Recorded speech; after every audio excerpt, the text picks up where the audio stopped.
Hello everyone, कैसे हैं आप लोग। हो आप लोग मजे में होंगे। और आज हम करने क्या वाले हैं पता है। आज हम सीखने वाले हैं एक नई चीज। इफ एल्स आप लोगों ने अच्छे से कर लिया है ना। कई सारे हमने प्रोग्राम्स इफ एल्स से रिलेटेड बनाए है ना, जिसमें हम इफ एल्स को हमने अच्छे से एक्सप्लोर किया। और पिछली वीडियो में हमने कैलकुलेटर वाली में एल्स इफ जिसे बोलते हैं उसको भी हमने एक्सप्लोर किया।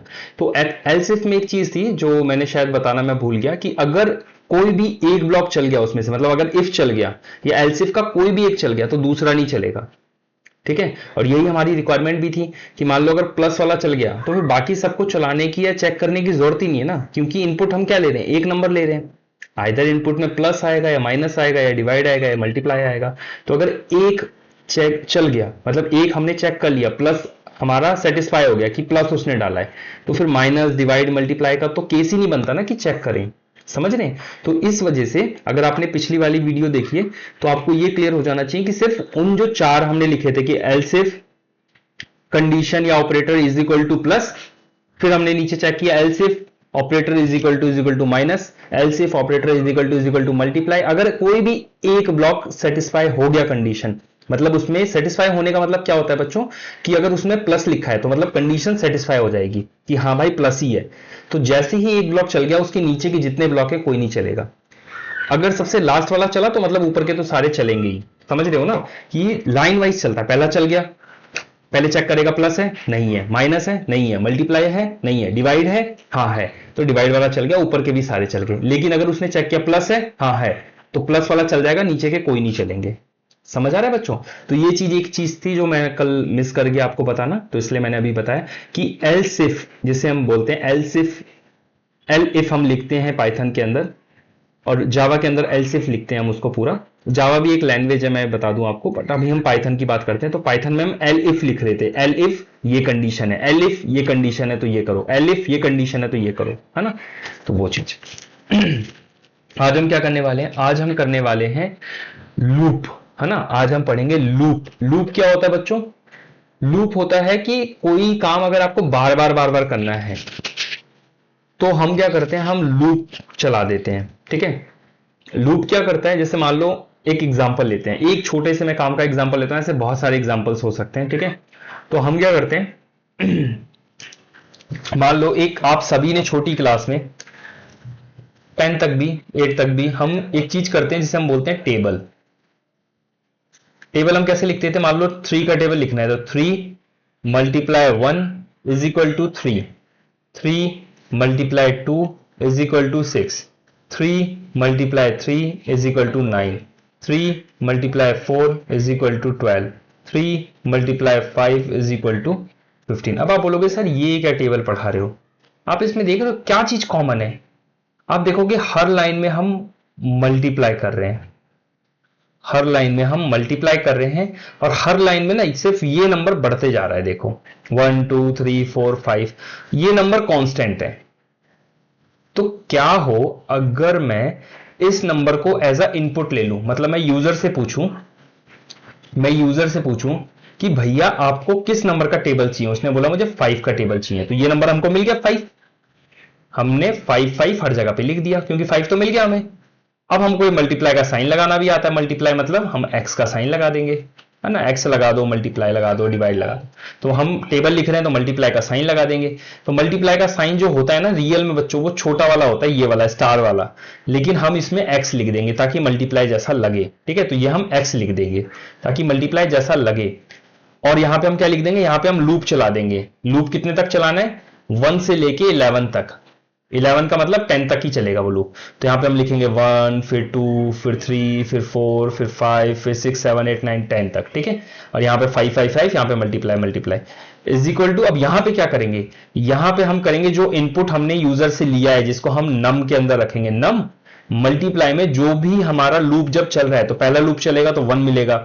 जब दूसरी बार लूप चलेगा, लूप मतलब बच्चों बार बार वही कोड चलते रहेगा चलते रहेगा चलते रहेगा। कब तक चलेगा, जब तक हमारी वो कंडीशन सेटिस्फाई होती है। जैसे हमने कंडीशन दी कि भाई 1 से 11 तक चलाओ, तो कितनी बार चलेगा, ये 10 बार चलेगा। पहली बार 1 पे चलेगा, फिर 2 पे चलेगा, फिर 3 पे चलेगा, अपने आप ये बढ़ाते जाएगा उसको। और जैसे ही 11 होगा तो वो देखिएगा कि 11 हो गया, मतलब अब मेरी कंडीशन ब्रेक हो गई, तो वो टूट जाएगा और वो निकल जाएगा लूप से। तो वो जब तक 10 तक रहेगा तब तक चलेगा। तो ये हमको लूप से मिल जाएगा 1 2 3 4 5, समझ आ रहा है? तो इस तरीके से हम टेबल को लिख सकते हैं। तो ये हमने ले लिया इनपुट से, ये हमने मल्टीप्लाई का साइन लगा दिया, ये 1 2 3 हमारा लूप चल रहा है उससे मिल रहा है, और यहां पे हम दोनों नंबर को मल्टीप्लाई कर देंगे, किसको, जो हमने इनपुट लिया है और साथ में जो लूप से हमको मिल रहा है। ठीक है, अब देखो मैं आपको करके दिखाता हूं इसको। ये तो हो गया एक तरीके से समझाने वाली चीज की इस तरीके के काम के लिए, जैसे हमको टेबल है, इस तरीके के काम के लिए ऐसे बहुत सारे काम होते हैं जिसमें बार बार हमें क्या करना पड़ता है, रिपीट करना पड़ता है। जब आप क्या करोगे, जब आप एक तरीके से जब आप चीजें करना शुरू करोगे तो आप बहुत सारी जगह पे ऐसा देखोगे कि बार बार टास्क रिपीट हो रहा है ना। उस जगह पे आप क्या कर सकते हो, उस जगह पे आप सिंपल लूप यूज कर सकते हो। तो अब हम लूप देखते हैं कि कैसे लिखते हैं। ठीक है, मैं पहले कनेक्ट कर लेता हूं इसको।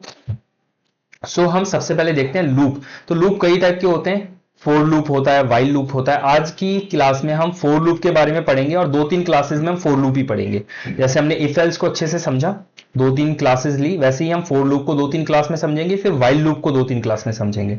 ठीक है, तो इस तरीके से हम एक्सप्लोर करेंगे। तो फोर लूप की आज हम एक ये वीडियो बनाते हैं।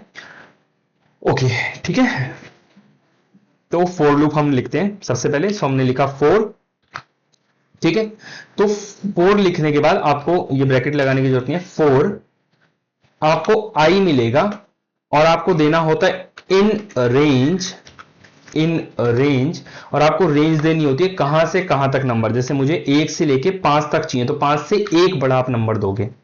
ठीक है, क्लियर है यहां पे? और यहां पे आप लगाओगे 2 डॉट, कॉलन जिसे बोलते हैं, और यहां पे आप लिख दोगे। मान लो मैं क्या चाहता हूं, मैं प्रिंट करना चाहता हूं, मैं आपको दिखाना चाहता हूं कि लूप से मुझे आउटपुट कैसा मिल रहा है। तो मुझे आउटपुट मिलता है आई के फॉर्म में हमेशा।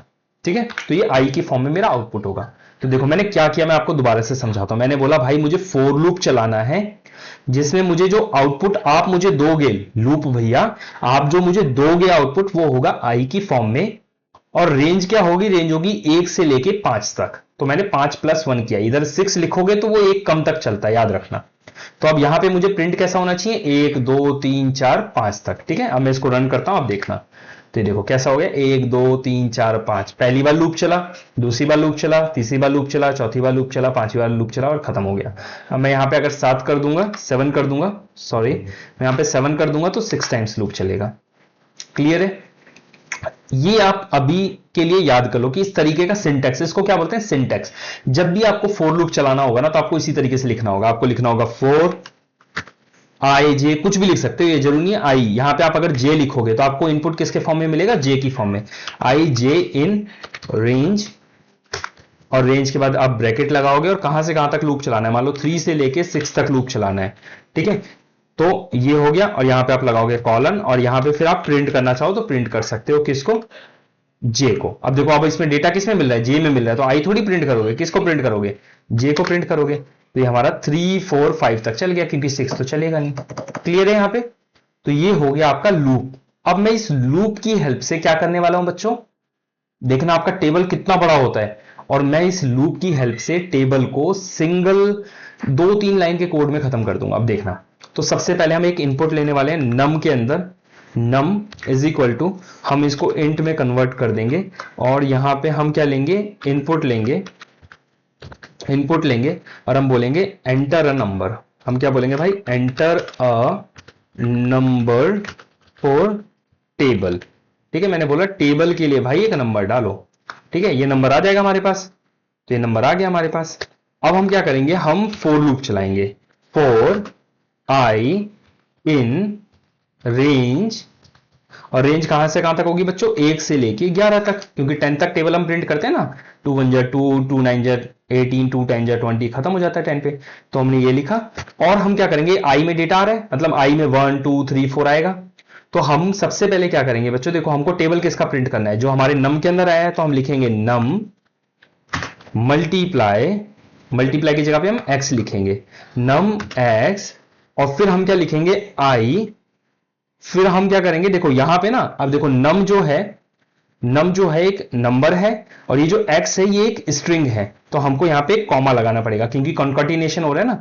ऐसी ही स्ट्रिंग एक मतलब x क्या है, एक स्ट्रिंग है, और i क्या है, एक नंबर है, तो हमें कॉमा लगाना पड़ेगा। समझ रहे हो, यहां पे दो अलग वेरिएबल है, ये मैंने x लिखा है, x मतलब ABCD वाला x, तो ये x है, ये नंबर है, तो यहां पे कॉमा लगाना पड़ेगा। इसको आप चाहो तो आप इसको क्या कर दो, डबल कोट्स के अंदर कर दो, क्योंकि ये स्ट्रिंग है, चाहो नहीं करना ही पड़ेगा। अब यहां पे ये आ गया, तो नम मतलब यहां पे क्या आएगा, मान लो यहां पे आपने 2 डाला, एक एग्जांपल लेते हैं, आपने नंबर में क्या डाला, 2 डाला, तो यहां पे आएगा 2 मल्टीप्लाई 1 जा, उसके बाद क्या लिखते हो, इज इक्वल टू, तो इज इक्वल टू लिखने के लिए फिर से आप क्या लगाओगे, comma double quotes is equal to, और फिर क्या करोगे, अब आपको उसके बाद क्या चाहिए, ये दोनों नंबर का मल्टीपल चाहिए, तो इन दोनों नंबर के मल्टीपल के लिए हम क्या करेंगे, इसको मैंने स्पेस दे दिया बच्चों ताकि अच्छे से दिखे। अब मल्टीपल के लिए हम क्या करेंगे, मैंने कॉमा लगा दिया क्योंकि ये भी एक स्ट्रिंग है, ये भी एक स्ट्रिंग है, ठीक है। यहां पे भी आप चाहो तो ऐसे स्पेस दे सकते हो ताकि अच्छे से आपको दिखे।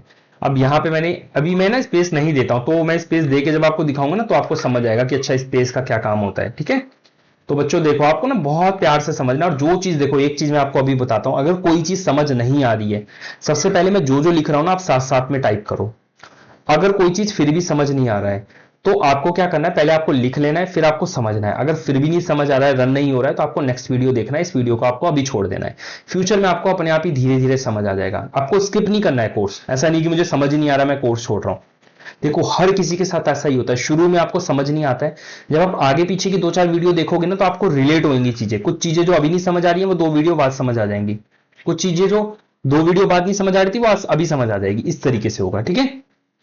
तो हमने यहां पे कॉमा लगाया क्योंकि अब हमें क्या करना है, जो मेरा नम दिया उसने, नंबर जो दिया, मान लो उसने 2 बोला, तो अब मैं 2 को पहले 1 से मल्टीप्लाई करूंगा, फिर 2 से करूंगा, फिर 3 से करूंगा, ऐसा होता है 2 3 जा 6, तो 2 मल्टीप्लाई 3 होता है ना, तो मैंने लिया 2 तो मैंने इनपुट दिया कि 2 का टेबल चाहिए, मल्टीप्लाई के लिए बच्चों ये साइन होता है, याद रखना। और उसके बाद मुझे क्या कर देना है, आई जो मेरा लूप चल रहा है, तो ये हो गया मेरा। और इन सभी को मैं क्या करूंगा, प्रिंट के अंदर डाल दूंगा। तो मैं इसको किसके अंदर डालूंगा बच्चों, प्रिंट के अंदर मैं इन सभी चीजों को डाल दूंगा, तो ये मेरा क्या हो जाएगा, प्रिंट हो जाएगा, और ये लूप चलते रहेगा। मैं इसको रन करूं, देखो उसने बोला नंबर डालो, मैंने नंबर डाला 5, और मैंने जैसे ही एंटर किया तो देखो 5 का टेबल आ गया, 5 1 जा 5, 5 2 जा 10, 5 3 जा, अब ये 5 कहां से आ रहा है, ये मैंने देखो नंबर लिखा है ना, नम के अंदर मैंने वैल्यू डाली ना 5, तो उसने 5 5 5 5 लिख दिया। फिर ये मैंने x लिखा था तो ये x x x लिखा हुआ आ गया। ये मैंने i लिखा था तो i क्या है, पहली बार लूप चलेगा तो 1 आएगा, दूसरी बार लूप चलेगा तो 2 आएगा, तीसरी बार लूप चलेगा तो 3 आएगा। तो ऐसे देखो ये आ रहा है। तो आप बोलोगे सर कॉमा तो प्रिंट ही नहीं हो रहा, कॉमा प्रिंट नहीं होगा बच्चों, कॉमा कॉन्कैटिनेट कर रहा है, क्योंकि ये स्ट्रिंग है। तो स्ट्रिंग के साथ मैंने जब भी बताया था ना कि कभी भी नंबर के साथ स्ट्रिंग लिख रहे हो या स्ट्रिंग के साथ नंबर लिख रहे हो तो आपको कॉमा लगाना पड़ेगा बीच में। ऐसे ही आप देखो स्ट्रिंग के साथ नंबर लिख रहे हो तो कॉमा लगा दिया आपने, ठीक है। और आप नंबर के साथ फिर स्ट्रिंग लिख रहे हो तो फिर कॉमा लगा दिया आपने, फिर आप स्ट्रिंग के साथ नंबर लिख रहे हो तो फिर आपने कॉमा लगा दिया। तो जहां पे भी आप स्ट्रिंग के साथ नंबर या नंबर के साथ स्ट्रिंग लिखोगे तो आपको कॉमा लगाना है, याद रखो, ये चीज बिल्कुल दिमाग में रख लो। स्ट्रिंग क्या होता है, स्ट्रिंग होता है ABCD, Apple, mango, I am a boy, ये सारी चीजें हम स्ट्रिंग में लिखते हैं। तो कभी भी स्ट्रिंग के साथ अगर हम नंबर लिख रहे हैं या नंबर के साथ स्ट्रिंग लिख रहे हैं तो हमें क्या लगाना है बच्चों, कॉमा लगाना है।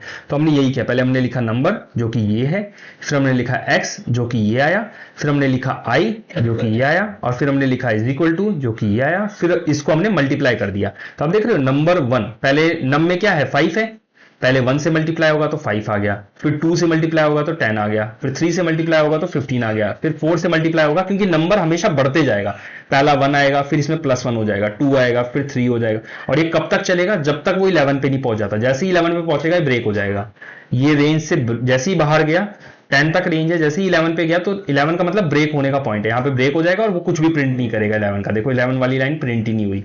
क्लियर है यहां तक सबको क्लियर है। तो इस तरीके से आप लूप को यूज कर सकते हो। ये था लूप और ये था फोर लूप। क्या लूप, फोर लूप। तो हम फोर लूप को चला के एक तरीके से क्या कर रहे हैं, हम प्रिंट कर रहे हैं, हम फोर लूप को चला के टेबल प्रिंट कर रहे हैं। मान लो 5 का टेबल था, अब आप बोलोगे सर इसमें मुझे ना 18 का टेबल प्रिंट करके दिखाओ। तो मैंने देखो यहाँ पे स्पेस नहीं आ रहा है, देखो सबसे पहले इसको स्पेस लेके आते हैं। तो स्पेस लाने के लिए बच्चों क्या करना होगा, यहाँ पे आके एक स्पेस दे दो आप, ठीक है। अब देखो पहले यहाँ पे वैल्यू डालनी पड़ेगी, सॉरी यहाँ पे स्पेस दे दो, वेट यहाँ पे स्पेस दे दो, ठीक है। इसको यहाँ पे ऐसे, इसकी जरूरत नहीं है यहाँ पे, क्योंकि टेबल के लास्ट में स्पेस नहीं आ रहा ना, तो यहाँ पे स्पेस देने की जरूरत है। तो अभी मैं क्या करता हूँ, इसको रोक देता हूँ, या डाल दो यार यहाँ पे। देखो इसको दोबारा से रन करते हैं, ठीक है। तो नंबर मांग रहा है, देखो स्पेस आ गया ना दोनों के बीच में, टेबल और इसके बीच में। तो अब मान लो मैंने नंबर दिया 18, सबसे मुश्किल टेबल 18 19 का ही लगता है ना बच्चों को, याद ही नहीं होता जल्दी। 19 दिया, अब देखो 19 का टेबल लिख के उसने दे दिया मुझे। ऐसे ही मैंने 18 दिया, 18 दिया तो 18 का टेबल लिख के दे दिया मुझे। क्लियर है? तो आप जो नंबर दोगे वो उसका टेबल आपको लिख के दे देगा। आप इसमें मान लो कुछ भी दे दो, आप दे दो 2 2 2 का टेबल बता भाई, तो 2 2 2 का टेबल दे देगा, उसके लिए कुछ नहीं है, समझ रहे हो? आप कुछ भी बोल दो, आप बोल दो 3 2 3 2 3 का टेबल बता भाई, तो 3 2 3 2 3 का टेबल दे देगा, समझ रहे हो? Nothing for it. अब मान लो आप बोल रहे हो मुझे 11 तक नहीं चाहिए, मुझे तो भाई चाहिए 20 तक टेबल, तो आप यहाँ पे 21 कर दो, अब वो 20 तक टेबल आपको दे देगा। सॉरी सॉरी सॉरी सॉरी, ठीक है। अब मैंने 21 कर दिया, मैंने रन किया। अब देखो कोई भी नंबर दो, मान लो आपने दिया 18 या 19, तो वो 19 का टेबल 20 तक आपको दे देगा प्रिंट करके।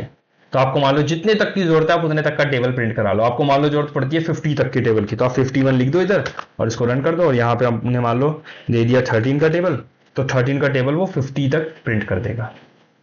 कितना सिंपल है ना, कुछ नहीं है। तो आपको ऐसे ही खेलना है इसके साथ, इट्स अ फन, आपको मजे करने हैं, अपने हाथ से कोड करना है, और उसके बाद आप इस चीज को अपने स्टेटस पे लगाओ कि देखो ये मेरा प्रोग्राम है, I just create a program to write the table, है ना। ऐसे लिख के स्टेटस पे लगाओ ताकि और दूसरे भी मोटिवेट हो, है ना। और आप कमेंट करो, जब भी आप कोई प्रोग्राम बनाओ तो उसका फोटो लेके आप मेरे कमेंट में उसको अटैच करो, ताकि मोटिवेशन आए मुझे भी कि हाँ बच्चे सीख रहे हैं, राइट। तो आपको करना है, कमेंट करना है, जो भी प्रॉब्लम्स आ रही है उनको बताना है, और अगर कहीं पे फंस रहे हो तो उससे आगे की चीजें पहले उसको कोशिश करो सीखने की कोशिश करो कि कैसे काम करता है, कैसे काम करता है, थोड़ा हाथ पैर मारो, चीजें होंगी बच्चों। ये ना टाइम लगता है, हम भी कई बार चीजें गलत करते हैं, फिर हम उसको थोड़ा सा देखते हैं, फिर करते हैं, फिर करते हैं, फिर करते हैं, चीजें होती हैं। तो धीरे धीरे होंगी, आपको डरना नहीं है, आपको घबराना नहीं है। अब धीरे धीरे प्रोग्राम्स, धीरे धीरे चीजें और थोड़ी थोड़ी मुश्किल होती जाएंगी, धीरे धीरे हम हल्की हल्की चीजें। अब जैसे हमने लूप पढ़ा, अभी इससे पहले हमने इफ एल्स पढ़ा था, अब हम लूप पे आ गए। लूप के बाद हम वाइल लूप पढ़ेंगे, उसके बाद हम स्ट्रिंग पे जाएंगे, स्ट्रिंग के अंदर ऑपरेशंस करेंगे, है ना। स्ट्रिंग में आपको सीखने को मिलेगा। तो इस तरीके से धीरे धीरे बढ़ते जाएंगे, और जो प्रॉब्लम है, जो डिफिकल्टी लेवल है, वो धीरे धीरे धीरे धीरे ग्रेजुअली बढ़ेगी, और आपको पता भी नहीं चलेगा, आप एक टाइम के बाद बहुत कुछ सीख चुके होंगे, है ना। तो आपको बने रहना है इस पूरी सीरीज में। पाइथन के बाद नेक्स्ट टारगेट है जावा, और फिर हम अपना एक गेम बनाना शुरू करेंगे पाइथन और जावा को यूज करके। छोटे छोटे गेम्स, स्नैक वाले गेम बनाएंगे, है ना, लूडो टाइप के गेम बनाएंगे, तो आपको मजे आएंगे। ठीक है बच्चों, चलो बाय।